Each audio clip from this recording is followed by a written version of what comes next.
He stared out at the hatchlings surrounding the warm fire, their excited, snouted grins foreboding their inevitable desire. Above, a celestial expanse showed the hunts have passed across the night, each glimmer of victory, while Luna's cold stare chilled the surrounding wilds. In the distance, the buzz of an insect called, reminding Red Fang of the cooked sazra in between him and the younglings. Leaning in, he ripped a chunk of thorax from the large beetle-like creature, its juices popping and sizzling into the flames, while he used its shiny exterior as a bowl for the internal meat, the heat from the cooking fire resisted by his scaled arms. Tell us, the younglings cooed, as they did every night for his story. A smile split his reptilian lips, showing the faintest hint of ivory behind their leathery seal. Very well, but only once, or your clutch-bearers will be mighty angry with me. He sat at the head of the fire, weathered arms raised to a captive audience and short horns glinting in the firelight as he began his recounting, taking the younglings back to the past. 10 years ago. His chest heaved as the crowd cheered.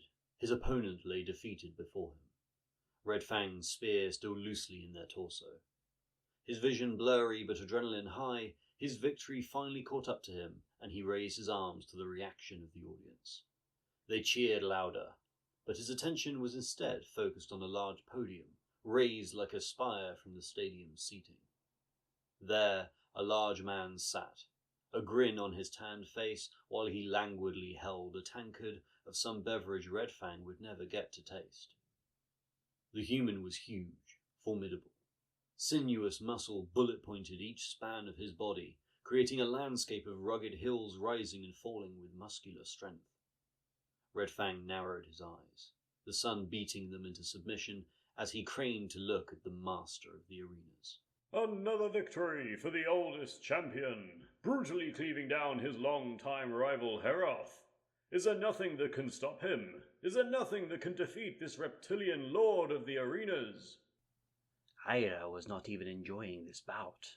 I fear he is growing tired of my performances. Sooner or later I will be forfeited to some great beast. Red Fang thought, as his breathing steadied. Above, the announcer, their voice booming with the aid of some magical implement, was still spouting nonsense to the audience, exciting their desire for further bloodshed.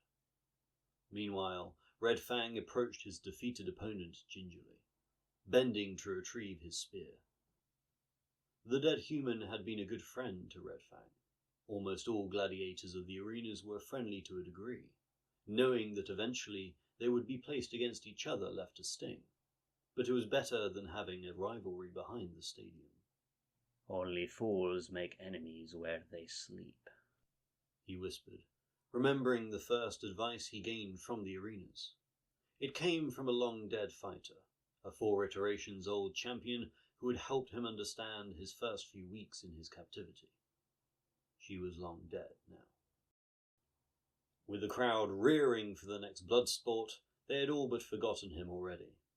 The announcer swiftly and dexterously corralling their attention to another area of the arena, where Blunted Horn, Red Fang's tribe friend, was preparing to fight a weakened hippogriff.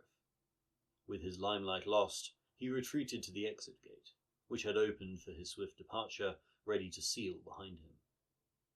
Quickly following were a quartet of slaves, heaving Heroth's limp body out of the arena. Within, he was swiftly de-armed, ensuring that he couldn't utilize his weapons to attempt escape before being essentially forced back to the barracks. A good fight! You did well, Red Fang. Heroth was no easy opponent. A voice shouted, its owner revealing themselves a second later as Laren, the director of the fights. Red Fang felt his blood boil slightly at the voice. That he was. It is a shame he is no longer with us. Ha! He would have said the same thing about you, Red. Talk to me later. We need to chat about your next bout. Your public love is slipping. We need something drastic to keep bringing them in. Oh, and get your tail looked at. I see Heroth's light is up good. Yes, sir. Red Fang responded, attempting to hide his disdain, but failing. Laren knew very little about actually fighting. A jovial, round human that enjoyed treating the fighters as assets, only worth their employment while they still held the crowd's and Ira's love. Thankfully, he also wasn't the sharpest blade, and lumbered off with a content smile. Red Fang proceeded to his living quarters after being healed by the in-house Sanomage. The quarters were a dusty, cold, dark room with twin hammocks that now housed only one person. Heroth's possessions were being quickly removed. Shaved servants in white were hurriedly taking items and placing them into a cart. The effects were quickly going to be sold to leering punters and audience as souvenirs, though most likely anything of actual worth was going to be stolen by these slaves the moment they were alone with the items. He let out a strong, assertive, hissing growl as one of the slaves reached for a sash Heroth would wear while training. The slave paused, stuck in panic, while Red Fang grabbed it and tied it about his neck. You won't take everything of his. He wanted this to be a gift to me if he ever fell, he excused.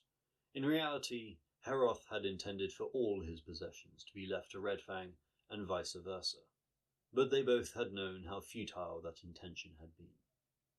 You thieving rats can take the rest.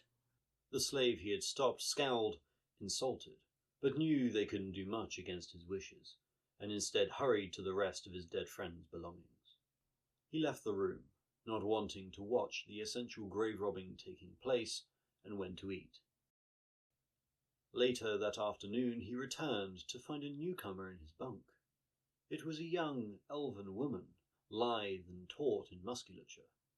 She was reading her clearly brand new contract in boredom. His entry had been silent, at least silent for any human to have heard. Red Fang had always been light on his feet, preferring a dexterous fighting style that he couldn't help but to have spill over into his general movement. Yet the moment he saw her, her ears heard him. She rotated in his bunk to stare at him. Wide, overly wide, eyes stared at him in surprise.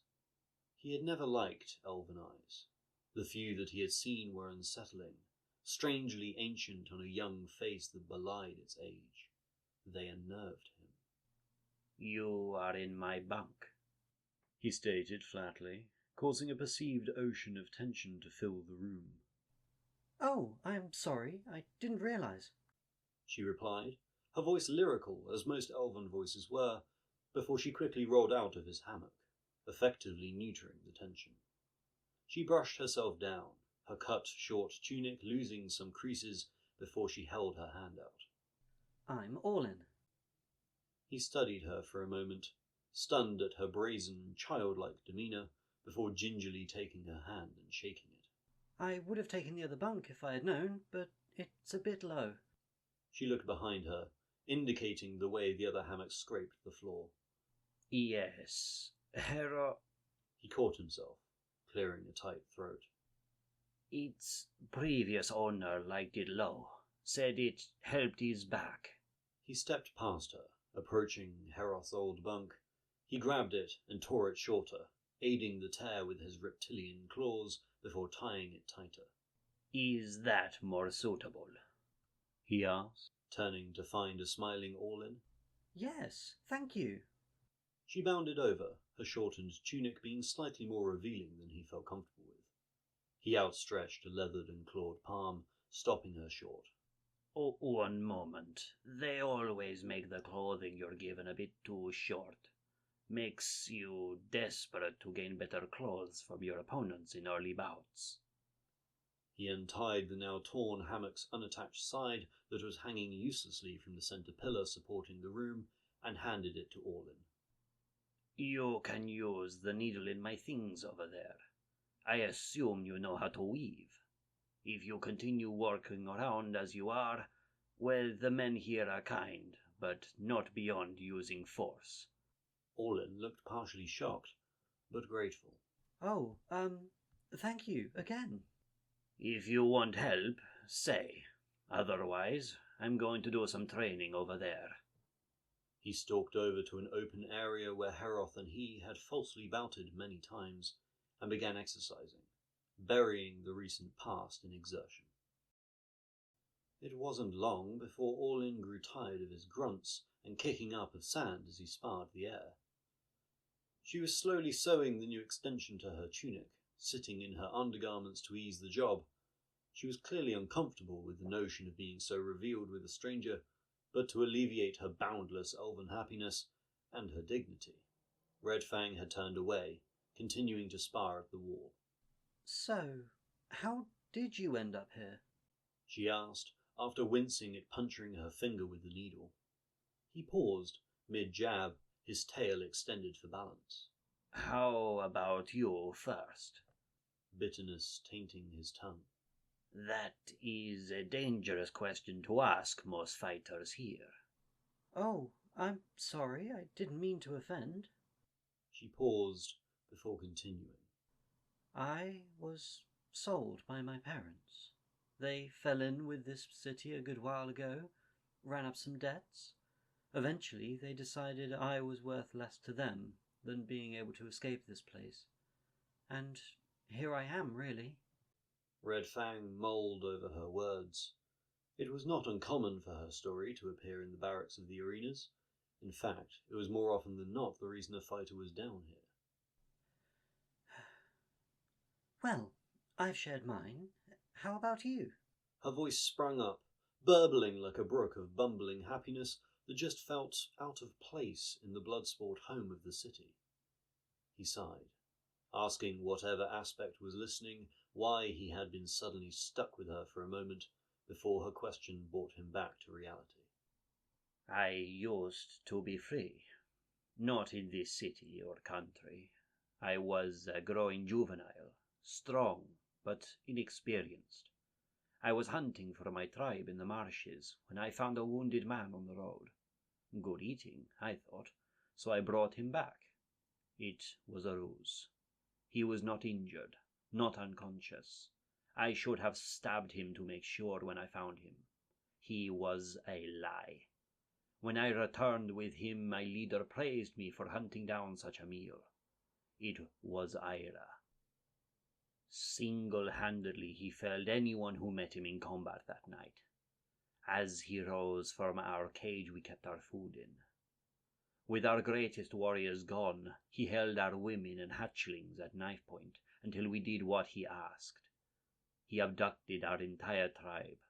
Quickly his men found us and clapped us in chains.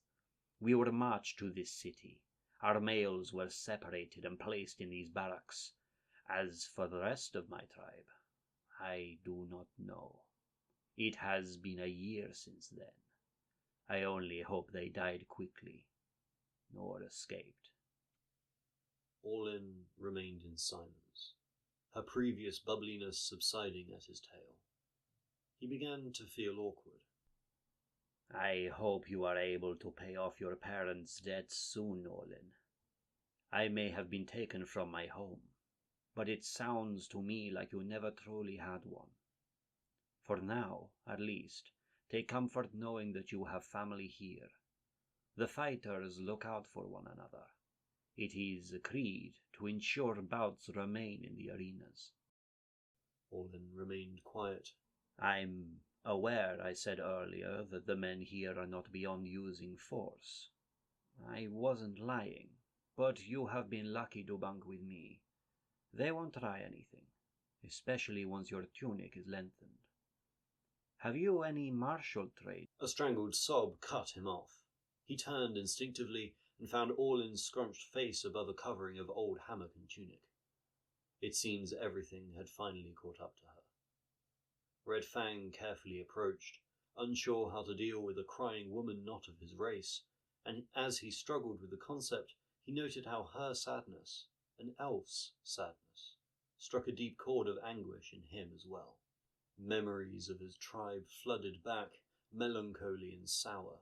His distress from the death of Heroth burned his eyes and tightened his throat, raw and sudden as cracks appeared in his stoic demeanour. He swallowed it down, struggling and pushing the distress past his Adam's apple and deep into his chest. The last thing this young elf needed, overwhelmed as she was was her bunkmate suddenly bursting into tears as well. He precariously sat beside her, placed a hand on her shoulder, and reassured her as she bawled. Choking, ugly gasps of air were sucked in as Awlin struggled to contain herself. Red Fang eyed the doorway, knowing what was coming. A minute later, a slave ambled around the corner, intending to identify if she was crying due to him. He stared daggers at the shaved man, making it abundantly clear he wasn't welcome. The slave left. Eventually, Awlin calmed, attempting to excuse her outburst through puffed eyes and a raw throat. He continued reassuring her. After a good while, as afternoon turned to evening, she stabilized, thanking him for his support. It is no problem. We all have to get it out at some point. Even you? She asked, a faint smile curving her lips. His breath caught, his buried emotions welling into a barely contained force in his throat once again, before being forced down behind a toothy grin. Even me. She stood up, clutching her would-be tunic to limit her exposure. I suppose I should stop crying and try to finish this. That is a wise decision. If you need food, the canteen is down the hall. For now, though, I must leave you. I have a meeting with Larin, and I desire to wash. He excused himself and left for the baths. Red, good to see you. I spot a healed tail and a burning desire for more fighting, I think. Larin greeted as Red Fang strode into Larin's room. It was a lustrous place, a place designed to inform each gladiator that stood inside that they would never experience such a lavish space. Colours and trophies from fighters past adorned the walls, keepsakes of Larin's favourite gladiators that had been under his command. You wanted to speak to me, sir? Red Fang answered, standing stiffly and respectfully, squarely in the centre of the room. That I did, Red. A serious issue has befallen me, and I'm afraid its source is you. Sir? Yes, your numbers are slipping. Your fans no longer love your dexterous ploys and daring dashing across the sands of the arena. Your popularity is falling, and as such, so are my profits. Larin was working himself up with his speech, sweat beading on his round face even as the room was cold from being underground. I don't know how to help you with that, sir. I'm a fighter, not an organizer, he responded, carefully attempting to make himself innocent from the puffing rage that was taking over Larin's demeanour. Damn it, you're right. So how do we fix this conundrum? As I said, sir, I don't... We raise the stakes. We make the fans invested again, spending again. Larin cut off. Your next bout is in a week. Its headline is thus: Red Fang fights for freedom. Will he fall or win it all? Larin's face bloomed in a smile as Red Fang froze in confusion. Clearly, Larin was proud of the headline, but its phrasing had caught Red Fang's attention. Freedom, sir? Yes, Ira has given me permission to grant you your freedom if you win the next bout. Even he understands that a fighter can only hold the crown for so long, and he likes you, Red. Few fighters can say that.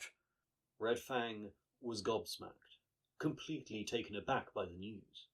Is this real, sir? Yes. Now go on, get practicing. Victory won't just hand itself to you. It must be taken from the clutches of destiny. Larin shooed him away, not letting Red Fang have a moment to digest the news until he was outside with a closed door to his back. My freedom? With the revelation beating in his chest, Red Fang trained hard, to Awlin's great struggle. With her as his new bunk partner, she was his de facto training partner as well. She needed to be trained, her experience being almost nil in combat, but this infuriated Red Fang. He needed someone equal to him, better than him. She was neither, and with his freedom looming as he pushed her hard, most nights and days she struggled with bruises everywhere while he demanded further training. Come on, swing in! You need to attack me! Strike me! He ordered. She struggled with the wooden blade in her hand. It was unbalanced and clumsy in her petite fingers. I'm trying. I don't want to hurt you. Swing! He ordered again, stabbing in with his blunted spear, making her yelp in surprise. How do you intend to survive the arena if you aren't willing to attack? Your opponent will show no mercy. He pushed in, his tail sweeping at her legs, making her back away to retain balance. You must act fast, decisively. If you leave a window, your opponent will capitalize, and you will die. I will capitalize, and you will die if you are my opponent. They will not grant you mercy simply because you do not know how to fight. She haphazardly swung her blade. Red Fang easily intercepted it with his small buckler and sent the pole he used as a spear into her ribs, easily avoiding her high shield and winding the elf, making her collapse. Too brazen, too unguided. Your attacks are sloppy. He offered her a hand for the 20th time that session. She struggled for air and took his offer, standing and leaning against the wall. Do you enjoy hurting me? She asked through gasps. The question made him pause as he strode back to his starting point for another match. No, I only want you to survive. You won't have me much longer. Panic filled her eyes as he stated it. What? What do you mean? He sighed. In 3 days, I have my final fight. I either die in the arena, or I am free. I will not be able to help you anymore. Oh. She swallowed her exertion. I have been hard on you, not only for your own benefit, but mine as well. I need to be free, Awlin. I need to know if my people survived. 3 days of hard training later, Red Fang stood at the entrance to the arena. It was the grand stage, a marvel of the city, with moving floors, Pandora's crystals that blasted an orchestra pit sound out to the audience, and multiple entrance points for creatures and fighters to appear from. The sun beat down, leaving a needle of shadow across the arena that stopped a few feet short of his entry. The source of the shadow was the grand throne of Ida, and even from here, with the sun at his back, the huge man could be seen as a silhouette, leisurely enjoying the view. Awlin stood beside him in the cool tunnel, holding his spear and shield. She looked tired from their sparring, but predominantly she was clearly worried. What do you think you'll be fighting? She asked, attempting to ease the tension. Hopefully another fighter, but I doubt it. More than likely it will be a deadly beast or monster that they have captured. Outside, the crowd roared as the announcer hailed his name. Today, Red Fang fights for the greatest of all things. Not money, not power, but freedom. Your favorite fighter will either die this day or walk a free lizard from these hallowed halls. The crowd roared, knowing full well that whatever the outcome was, it would be well worth their attention. That's my cue. His palms were clammy from apprehension as Awlin offered his weapon and shield. Fight well, She offered, a small nudge of encouragement amidst his swirling thoughts. He nodded, then the gate creaked and began to rise. He stalked out, expecting some creature to be ready for him, but the arena was empty except for sand and himself. Above, the announcer heralded Red Fang's presence.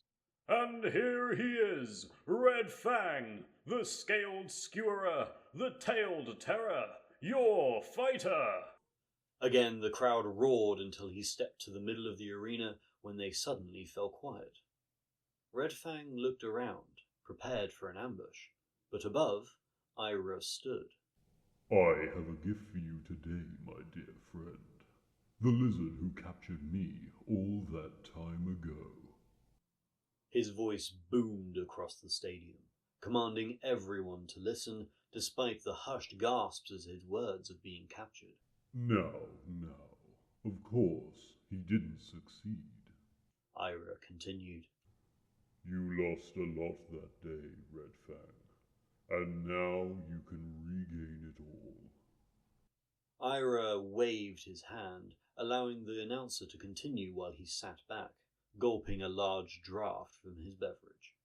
That's right, ladies and gentlemen. Not only will Red Fang be fighting for his freedom. As the announcer spoke, the floor rumbled next to the gate Red Fang had entered from, part of it pulling away and lifting into a new variant that shuddered as it rose from the depths below. No, today he will also be fighting to save his tribe. The floor finished ascending, revealed the remnants of his people. Roughly 30, chained to a collection of posts, children and mothers all. The crowd shouted their approval. What a spectacle! What a dangerous game! Red Fang raged. His tribe, its remnants were emaciated, shaky and weak. But what will he have to save them from? What will he have to defeat in order to procure his freedom? The opposite gate to his own rattled, dust raining from its housing. It raised, quickly and concisely, to reveal 20 slaves pulling a chained wyvern into the arena. It was large, roughly twice the length of a cart and the breadth of 2 horses in its chest. Its wingspan, though clearly clipped, dwarfed the space around it, commanding the air to aid the creature's flight if it could, while taloned appendages intersected the wing halfway, supporting its weight. At the rear, a clubbing tail, a rarity among wyvern kind, swung haphazardly. Now we have been fair. This wyvern has had its ability to spew fire removed, or else Red Fang would struggle. The announcer called to the booing of some punters in the stadium. The wyvern shook, causing its handlers to struggle with its bonds, the flared spikes around the rear of its skull almost bisecting one of the slaves who was pulled too close. Free the beast! The announcer shouted, and in tandem the wyvern's bonds were detached, leaving heavy rings around its body at regular intervals for the chains to reattach if it survived. The slaves quickly ran, heaving the chains behind them, one barely ducking under the creature's swinging tail. The orchestra kicked up. The people in the stands were swept into the moment as the wyvern stretched and focused on Red Fang, fiery rage latent in its bejeweled and marbled eyes. It stalked around him, pushing to his left. He began to rotate to his right, keeping an equal orbit to its movement, yet then realized its intention. It's not going for me. It wants the tribe. He countered, moving to stand in its way. The wyvern paused, its nostrils flaring as it sucked in information on the breeze. Behind, a hatchling suddenly cried, scared of the massive creature. As its mother attempted to silence the wailing babe, the wyvern reared forward and swept a clawed wing at Red Fang. The fight began. He jumped back, avoiding the swipe of ivory that would easily cleave him in half. Swiftly he plunged in, under the wyvern's wing, and stabbed at its side. His spear shuddered, vibration numbing his hand as the spear punched the armor of the beast. No damage of note had been made. He pulled back, circling the creature's hindquarters to stay in its blind spot, stabbing at the tail hanging above him. The wyvern grunted and crouched.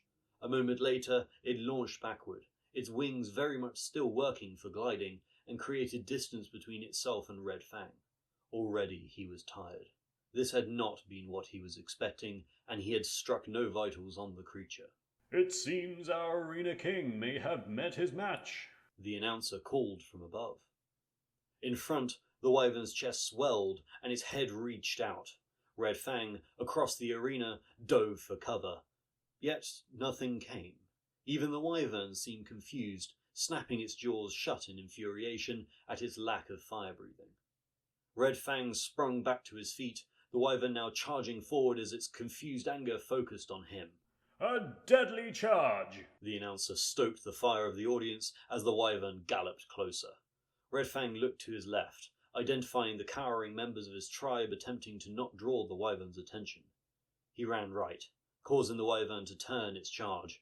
Leaping, he jumped at its wing, using its leathery tent-like membrane to soften the blow. He bounced sideways as the wyvern skidded mid-turn and raked its claws across the sand. He landed with a rolling crash, throwing away his spear as he flew so he didn't land on it. Before he could right himself, the wyvern again was charging, its head high, ready to snap left or right, a lightning strike of teeth to stop his avoidance. Barely having time to begin standing, he dove at the creature's chest, praying he would avoid its crushing feet as it barreled at him. A suicidal leap! What does Red Fang have planned?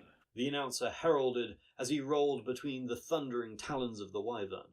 It continued past him a short distance, and Red Fang thought it confused, until the whoosh of air above made him dodge instinctively. A wedge of rounded bone slammed into the sand he had been standing on, festooning the particles into the air and creating a screen of blindness. Another whoosh, and he dodged once more, narrowly avoiding a thundering explosion of sand to his right. Then, silence. He paused mid-crouch, waiting for the audible hint. Whoosh! There it was, but different. The air was moving at another angle. He pressed himself down as the tail swung over him, slamming into the space where his chest had been. Red Fang, master of duplicity in the arena, has avoided every strike the wyvern has offered. Could he still gain victory? The announcer's infuriating voice kept stabbing at his psyche, informing everyone else of his deeds and reminding Red Fang of how lucky he had been thus far. Craning his neck up, he pushed himself to stand, finding a wyvern's face prepared to meet him. Its eyes, sparkling, marbled eyes of draconic pride and rage, held only contempt and hunger for his flesh. It lunged forward, diving its teeth in open maw for Red Fang's bruised self. He traded his body with a spray of sand that he kicked into its eyes and mouth before lunging away. The wyvern reared back, shaking its head as the irritating granules tainted its tongue and invaded its eyesight. He looked around desperately. There, just below the creature's reared head, laid his spear. He charged forward, sliding as the wyvern slammed back down to find the infuriating humanoid that had hurt it. He reached and gripped the spear, then pounced upwards, grabbing onto one of the wyvern's flared spikes that protected it from bigger dragons biting its neck. He hung on, swinging left and right as it tried to free itself of him. It then leaned backwards, putting its weight onto one wing and raising its other to claw him away. Red Fang takes control. Can he bring down this monster? Shut up! He pleaded as his knuckles turned white. He swung forward as the wyvern's forelimb clawed at its spike. He jumped, the momentum carrying him onto its head. He scrambled for a hand or foothold, sliding dangerously close to its jaw that snapped shut inches from his flailing tail with a sickening snick.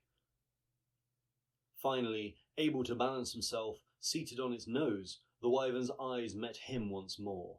They glared, hot embers, flaring twin suns of rage.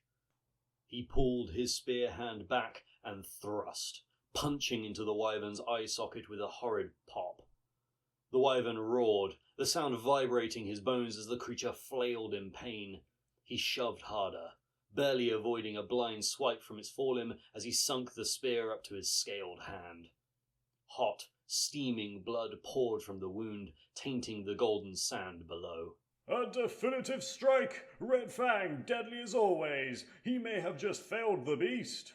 The wyvern screamed in agony, its limbs thrashing uncontrolled as Red Fang held on for dear life. A splintering shook the arena, cries of worry filling the close air and drowning out the audience who were positively whooping at the spectacle. Red Fang caught a glimpse of what happened. The wyvern's tail had swung in its death throes and shattered the poles holding down his tribe. Some were injured from the blow, but they were free. Red Fang sunk the spear to its butt into the wyvern, finally felling the creature once and for all. It sunk to the ground, shaking and convulsing in its final moments before falling still. The announcer above was shouting his praises, yet Red Fang looked not to the stands, but at his people. They lay low, fear holding them in place. He locked eyes with a female elder and mouthed, Wait.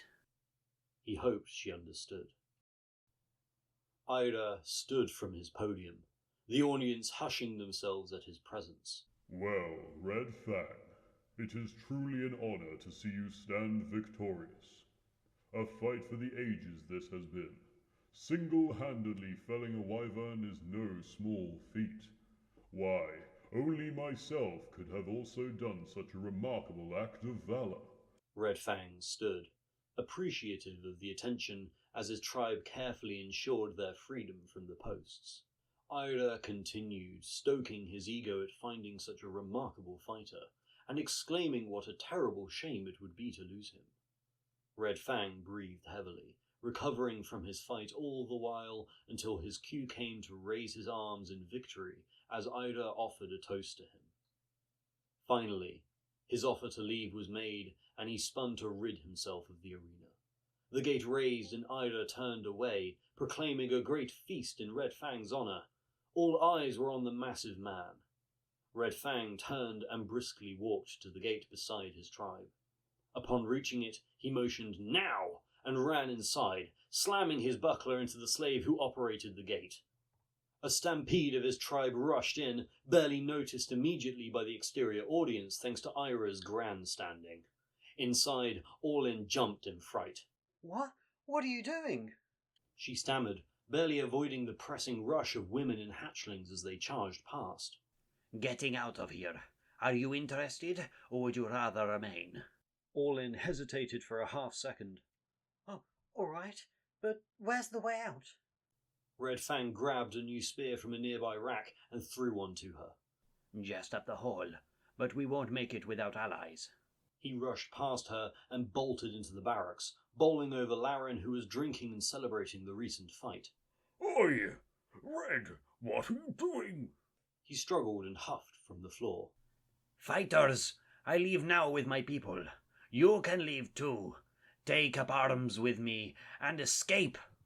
The room paused, confused faces asking if he was serious. Then the tide of lizard people thundered in behind him, equipped with weapons from the gates. A slave charged Red Fang at his words, and he quickly dispatched them, making the body fall onto an incredulous Laren. The barracks exploded in movement as the fighters he trained and fought beside hurried to join him. They flooded out the barracks and quickly took the stairs outside. Any slave standing in their way was quickly felled as the current of trained gladiators headed the escape.